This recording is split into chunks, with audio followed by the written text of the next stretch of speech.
Hello there. Welcome to Spirit of Unity's Embracing Change series. My name is Reverend Alicia Leslie, and Spirit of Unity is my online ministry. I do many things aside from ministry. One of them is helping my sister and her husband at their campground, which you can tell, as our little logo, you can tell I was just doing until a few minutes ago. Oh, and I've got my keys. Whew. When I come home at night, the keys are not heavy at all. They're light. But this little bit, when I take that off at night and I go, whew, I am now free to be me. It also kind of takes up a little bit of space in my already busy life. But it's what I love to do. There are so many things I love to do that very often I find I am flying by the seat of my pants. You may find that's true for you as well. And tonight I am flying by the seat of my pants because I had very little time to prepare. I usually prepare for about an hour, and I think I had 15-20 minutes today. But it was so important. I know I haven't done a video in a couple of days, and whenever I don't, I miss it. I hope you miss me a little. But I do miss it. I miss being, knowing you're out there, whether I can see your comments or not, which I can't. I haven't figured that one out yet. But I know you're there because I hear your comments and see things after it's over. And I thank you for being loyal and dealing with my crazy schedule and everything. And it has been. I did talk to you on Tuesday, and it's already Friday. But life is good, even if sometimes we fly by the seat of our pants. Before we get to that, I want to talk a little bit about the National Day calendar. And as often happens, I find that the National Day calendar and my topic for the day dovetail. In Unity, that's what we call divine order. So, today is Earth Day. And gosh, it's been around. I'm that old. I remember the very first Earth Day. And it's a day that we certainly were all flying by the seat of our pants. We did not know what changes we could make to make the world a better place and protect our planet. Concerning our relationship with our planet, in the animal kingdom, there's three, well, I guess in creation, in the manifest kingdom, shall I say, where things are expressed in shapes and size and forms, we have our choice as to how to create a healthy environment. Right now, I'm going to talk planet, okay? I was in my prayer time this morning. I put on its meditation music in the background after I'm done listening to Joyce Meyer, and the music goes on in the background. And this one had all kinds of scenes of nature, waterfalls and flowers, and it was all so beautiful. I had to remind myself to get back to my prayer time. But isn't admiring God's beautiful creation a good thing? But as I looked at it, I saw that there are fewer and fewer of those kind of vistas for us to see. Even right here where I now live in Moodus, Connecticut, where I came in 1964, I believe, 64, 65. It has changed a lot. There's a lot more stores and people. We still have a little bit of our rustic, rural flavor going on, which we hold on to real tight because it is so beautiful. Now, I don't know if any of you guys are Star Trek fans. I am. As they got more and more violent, I got less and less interested. But I did watch. I did watch Star Trek for many, many years. I had a thing for Worf. I'm just saying. But as I watched it, one of the episodes was about the people were becoming Borg. Borg was a cyber robot, okay? And so this robot wanted everything to come into it and to be a part of it. I'm probably real genuine Star Trek friends are probably out there going, what are you saying? That's not the way it works. I'll tell you how it worked for me. And there's a scene that I've used before, a little picture that I've used in some of my meta musings, that was a baby, and the baby had like a plate, a cyborg plate on half of its face, and the thing was it would eventually become Borg. It would become this cyborg, okay? And everyone would be a part of the Master Borg. And that sounds like, whoa, that's far out. Think about, let's say, New York City.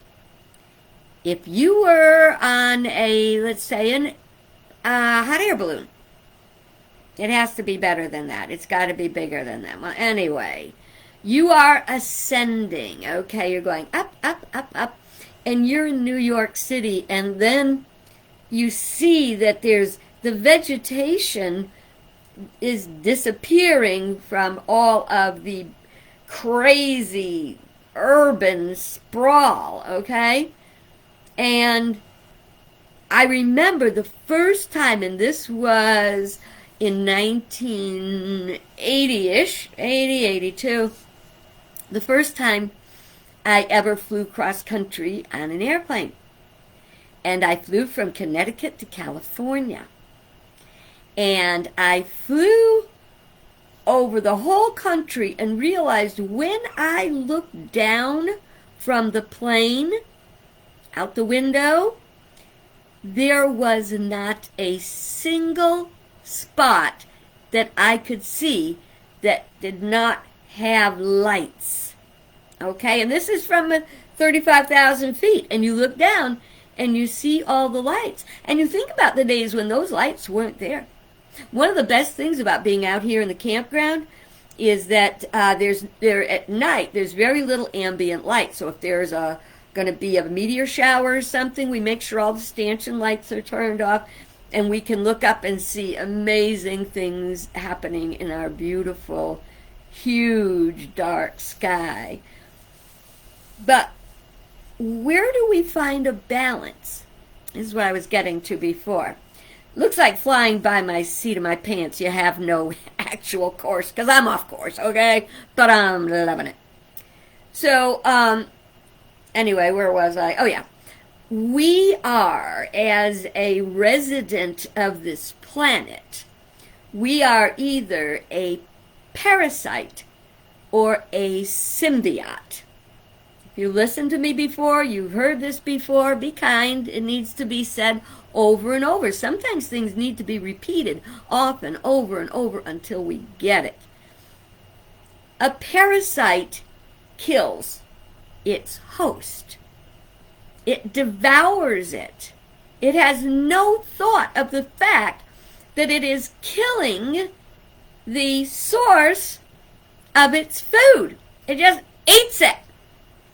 Now, a symbiote is a creature that works with all of creation to make a better planet, a better environment for us all. There are birds, I know this is going to be gross, but brace yourself. There are birds that sit on the edge of the nostrils of the hippopotamus and eat all the little bugs and flies that torment it. See, things work together. We're either working, let's look at the flowers. The flowers are beautiful, they're pretty, they have a great color, they have great fragrance, including those dandelions that you're poisoning. Remember that. Please don't poison the dandelions. When you poison dandelions, the bees go there and they wind up poisoned. Just learn to roll with it a little, okay? If you gotta get rid of the dandelions, dig them up. But we're really doing ourselves no favor by poisoning our yard. Why? So we have beautiful green grass. You can't live on poisoned green grass, just saying. Nor can bees. And if it weren't for bees, bees are our pollinators. They make it possible for all the flowers and the fruits and the vegetables to get pollinated so they can produce. We are a part of an ecosphere, okay? Well, I guess I'll have to put that aside, or that's all I'm going to talk about tonight. All right. Please honor our planet in any and every way you can. And there are many, many ways. Okay? Okay. It is, and this is, okay, you know what I'm going to do? I'm flying by the seat of my pants, and I'm just going to take today's National Day calendar and my message and kind of morph them to each other, weave them together. It is a National Day of Silence. Now, this is a student-led, it's been around for a number of years, it's a student-led protest. I think I've got my calendar up here. Hang on a second. I'm going to bring it up so I can read it to you. Okay, it is National Day of Silence is in April each year. It is a student-led movement to protest the bullying and harassment of lesbian, gay, bisexual, and transgender students and those who support them. The Day of Silence brings awareness and illustrates to the schools and the colleges how intimidation, name-calling has lasting effects on people and their lives. The first organized Day of Silence was in 1996. Since then, the National Day of Silence has been observed each year in April. Students are encouraged to gain permission from their school before organizing an event. If you go to the National Day calendar, it'll tell you how to organize the events and such. But bullying and harassment comes in several forms, whether it comes in a physical or verbal form. Both are harmful and leave lasting damage. Bullies also harass by damaging property, manipulation, or intimidation. No matter the form of the effects on the individual and surrounding community can be destructive. And in case you are not aware of it, the suicide rate amongst these young people is extremely high because we all want to be accepted and loved, and teenage years are so hard for that. Now, okay, so the young people, and I love that song, it's called The Greatest Love of All, and the first line says, I believe the children are our future. And I do believe they're leading there, because what just happened now in Florida with the don't say gay thing, first of all, I think it is a tempest in a teapot, that they are making something of something that was never there. To respect each other regardless of our own unique ways is the right way to go. None of my kids ever talked about being taught about gender identity or anything like that in in the younger levels, and to be teaching people to accept each other even though they may be different doesn't mean they are being indoctrinated or groomed or anything else. Big problem here is too many people are flying by the seat of their pants at the wrong time. First, you go and you read that curriculum, or you talk to the teacher. Ask them one-on-one. Get involved in a helpful way, not in a hurtful way. There are times when flying by the seat of your pants is downright stupid. Well, that was pretty heavy duty. Seriously, people get picked on for everything. I got picked on when I was a kid because I was so short, so tiny, so skinny, because I have big teeth and a flat chest. I don't know it. But I lived through it, but it wasn't easy. The kids would call. I'd get on the school bus after school, and a bunch of little nasty creeps would go, "Peanuts, because I was a little peanut. Well, they didn't know how big I was on the inside, let me tell you that. Now the whole world knows how big I am on the inside. Well, some of them. Okay, so, that was hard. Please look at things seriously before you judge. Remember what Jesus taught. Judge not, and when you must judge, use righteous judgment. To use righteous judgment means to know what you are talking about.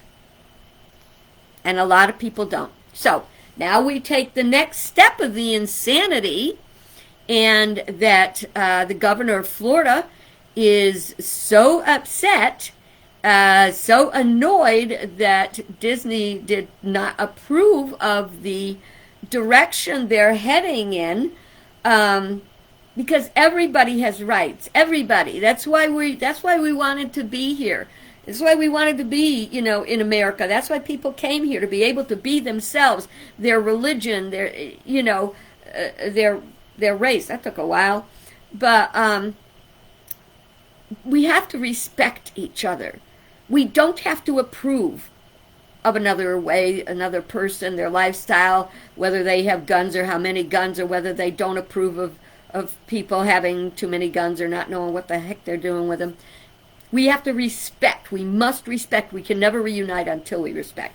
So anyway, Disney is they're trying to take away their status as an area that independently governs itself, which means Disney, which employs 80,000 people and brings huge money to the state, all the hotels, motels all around Disney, as well as Disney itself, all of it. What is it? It's the magical kingdom. And it's the magical kingdom because it is hyper clean. It is quite moral. You don't see immoral attire on the characters. The movies are wholesome for, I haven't seen a G-rated movie that wasn't wholesome, and even some PG, which I'm not all up in that sometimes. But, so anyway, there's going to be this big, horrible potential change. Because I will tell you something, you might not know this, but Disney has its own fire department, police department, infrastructure, and if they are not allowed to continue to do Disney as they did Disney, it's not going to be Disney anymore. And someone I heard on television today said, if Disney doesn't manage to retain their permission to be this independent, community, they take care of themselves, that they'll have to leave, because it wouldn't be Disney anymore. So that's something to think a whole lot about, It's sad. It's sad. We have to stop and think. Stop and think before we make rash directions. Well, that's not flying by the seat of your pants, is it? How can you fly by the seat of your pants and be safe and know what you're doing? There is a way. Before before I do that, I got to pop back for a second to the National Day calendar, because it is also Girl Scout Leaders Day. And that's just something else I wanted to bring up about flying by the seat of our pants. The only way that we can understand some of the things that we're living with is to know that everybody is okay. It's okay to have a choice, as I see it. This is the gospel of Alicia, nobody else. Everybody should be able to find a place they agree on. Now, with the Scouts, there was a big hoodoo, because girls wanted to belong to the Boy Scouts and boys wanted to belong to the Girl Scouts. And that's where, I said, like, you can have, what did they have? Boys and Girls Clubs. There are things that everybody can come together, and then you can have activities that each one likes. But also, I like hanging with the girls sometimes. Well, at the campground, we do Girls Weekend every year. And it's just a special time where we can hang out. And I mean, our group of women includes women with different preferences. We have a few married couples that they're women. And that's okay. We're just hanging with the girls. And do we lose that ability or that opportunity if someone says that we have to make it open to everybody?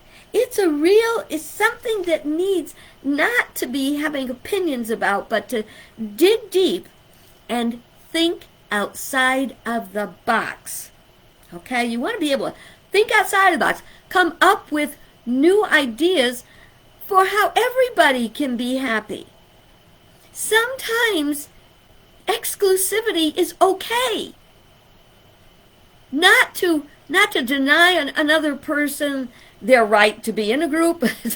Going back to high school was not the highlight of my life. They had actual sororities and gangs, or boys, what do you call them, fraternities. This was not college, it was high school.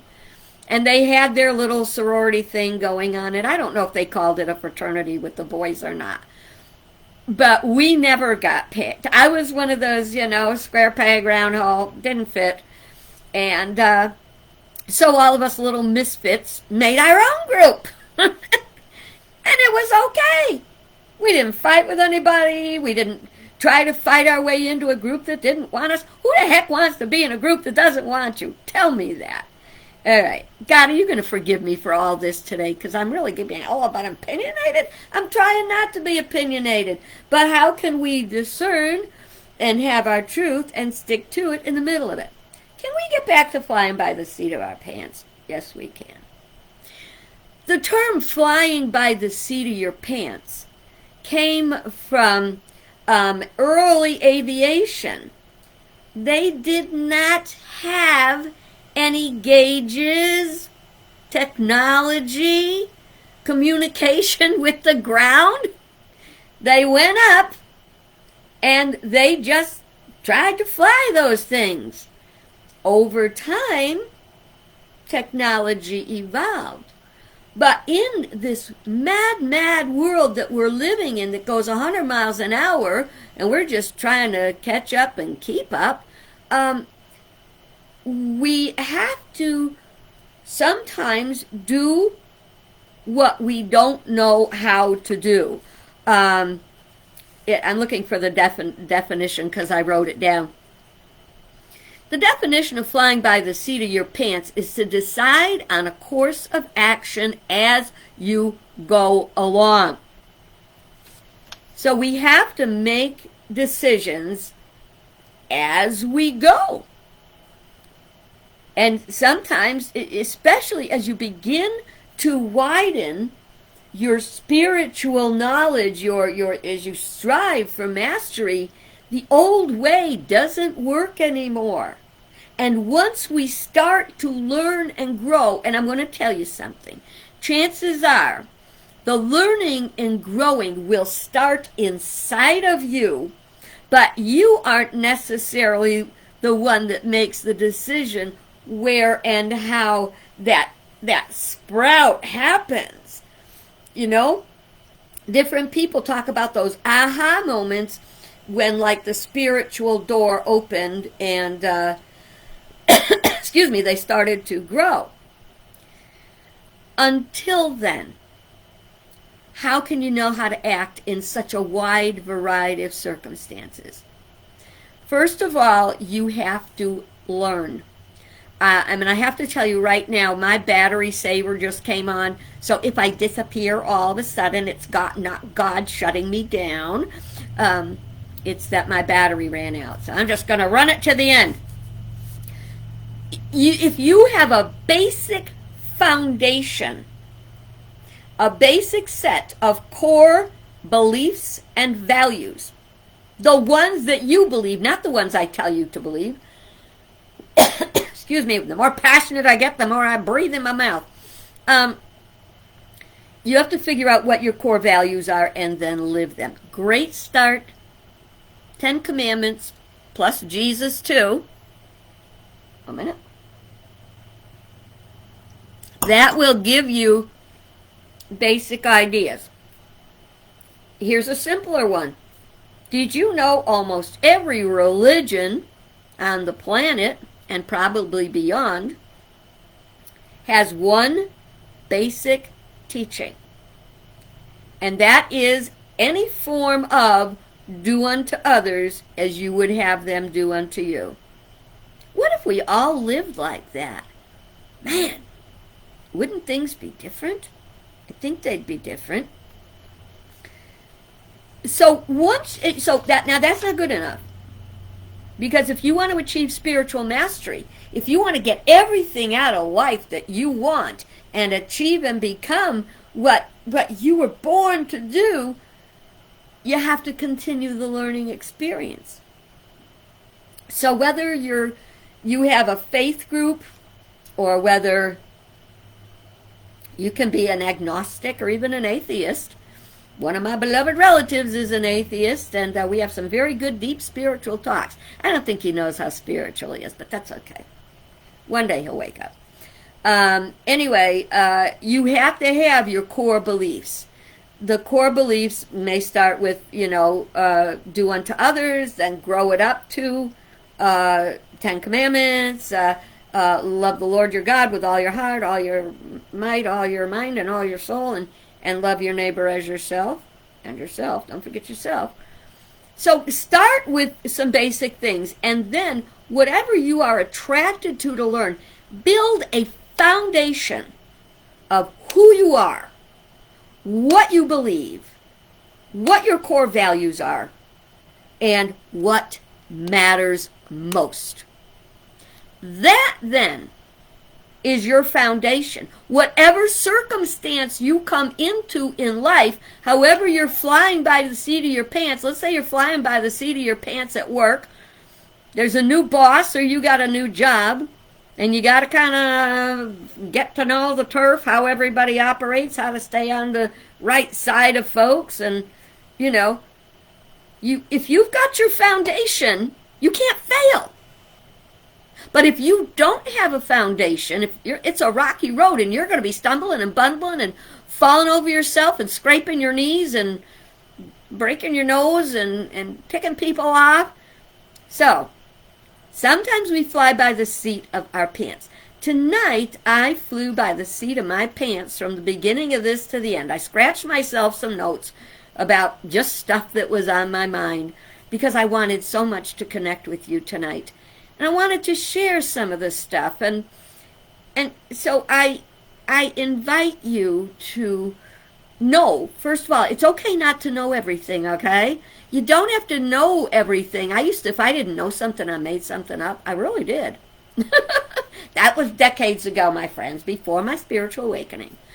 But it's okay not to know. If you don't know something, say, well, I'm going to think about that. Let me look that up. It's also right that you learn, especially about passionate issues that we deal with today. Learn about it. Just because you're flying by the seat of your pants now, don't forget that the pilots and the airline industry and the airplanes builders grew, and they grew, and they made better stuff and faster stuff and safer stuff, and it went and went and went. And in your life, you can do the same thing, but start with a good foundation. Think about when you learned to drive. Dear God, we were flying by the seat of our pants more than we thought. Remember the first time behind the wheel? My uncle, I went to my uncle's driving school. He taught me to drive.